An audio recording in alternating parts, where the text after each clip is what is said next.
Hallo zusammen, ich bin das Christkindli. Nein, nicht das Jesuskindli. Das sind meine Eltern. Sie haben mich erzogen und geprägt. Also wenn ihr so wie ein Skopkind, Mikrokind, ich bin einfach christlich aufgewachsen. Für euch ist es wirklich ein wichtiger Teil des Lebens.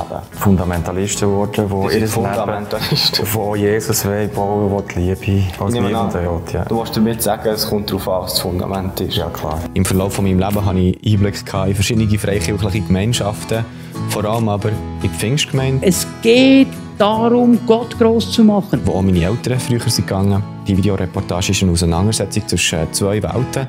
Der eine Welt von den Christen, die vielleicht von sich selber würden sagen, sie seien nicht unbedingt von dieser Welt.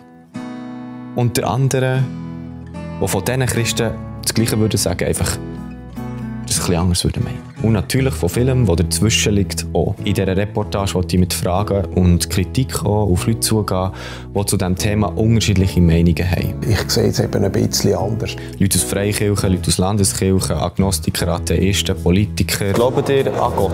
Ja. Hier aus meinem Zimmer kommentiere ich im Nachhinein ganz offen und persönlich, wie ich als skeptisches Christkindli das Ganze wahrnehme. Bis Ende Mai gibt es auf diesen Plattformen Videos zu Fragestellungen und verschiedenen Themen. Wenn euch die Reise interessiert, dann könnt ihr abonnieren und könnt auch auf christkind.li kommentieren. Ich bin das Christkindli und ihr müsst daran glauben.